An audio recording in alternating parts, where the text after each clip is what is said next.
The Switch has a great variety of games to buy from all different genres, but one genre that doesn't have a big showing on Switch is the sandbox open world games in the style of GTA. But now we're finally getting a new open world sandbox game for the Switch, a port of Saints Row the Third. Originally released all the way back in 2011, Saints Row 3 marked a big change for the series as it takes a turn for a more wackier approach. But here it is, finally on Switch, so let's see how the Saints did, shall we?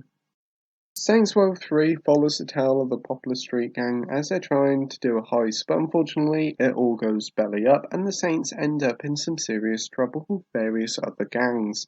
The Morningstar, Deckers and Luchadors are all vying to take down the Saints, so they can be the top gang in Stillwater.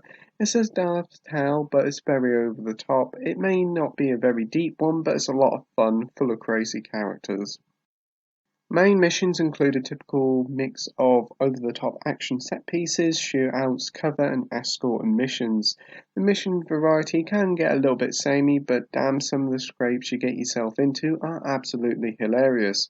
From the opening mission where heist goes incredibly wrong, to a hilarious rescue mission that ends up seeing you escaping in a very impractical way. Those who are easily offended would probably be well advised not to play this game. From strong and offensive language to plenty of silly sex jokes. It's gloriously daft though, and it's quite amazing to see it on a Nintendo platform. For all the off-the-wall humour and over-the-top violence the series is known for, Saints Row is also known for its superb character customization tool, which sees you creating your own character from scratch. From gender, facial details and body build, there's so many different options to choose from, and you can make some kooky looking characters if you want to take some time to base them on famous people or characters. The game's titled the Full Package Edition, so that means everything, well, just about everything is included that was made for the game, all on the cartridge fully. Every costume, mission and vehicle is included in this version, though there's a couple of DLC packs that isn't included as they were omitted due to progression issues. I gather they made the game way more easier, but I have no worries there as there's plenty of extra content here. With all this stuff included here, the game will last you a very long time, with the main campaign with around 40 or so madcap missions, to plenty of various side activities such as the gang hideout and the Professor Genki funtime missions. To complete the main story and do a few of the side bits, you're talking about a good 20 plus hours. If you want to focus on 100% in it though, the game will easily last you 30 to 35 hours, which means you're getting a lot of bang for your buck. A nice surprise with this version is the inclusion of full online co-op multiplayer, which sees you and another player causing havoc in the game's open world and in missions. Adding another player to the game makes the whole game even more bonkers and enjoyable, and thankfully, you soon find another player, and for the most time, the netcode is pretty solid.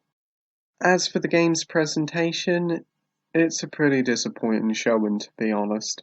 Whilst the game wasn't a technical achievement on other consoles, to begin with, I was hoping for some improvements on the Switch.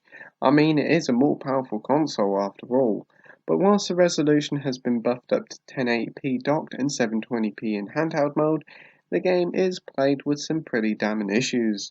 Frame rate is all over the place, ranging from the mid-30s all the way to the mid-teens. It's awful at times, but thankfully whilst in handheld mode the frame rate is much more stable, nearing the 30 FPS. Game also suffers from various glitches like endless load screens, graphical pop-ins and the like. They literally just copied and pasted the game to Switch with hardly any improvements. It's a real shame, as the game is a blast to play. Audio-wise, the game has a pretty great soundtrack, with some funny voice acting and wonderful licensed soundtrack, with some great 80s and 90s tracks that are fantastic to listen to in your car as you drive around the city. Conclusion time now, and it's great to see the Saints finally make their debut on the Switch in a genre that's lacking on the console. The open world is fairly big and full of great variety of things to do, and the game script is pretty funny, even if the jokes sometimes fall short. It's a lengthy game that'll last you a fair amount of time, and whilst it's nice to see some old classic games on the Switch, this port is a bit of a technical mess with dodgy frame rates, graphical pop-in and glitches all over the place.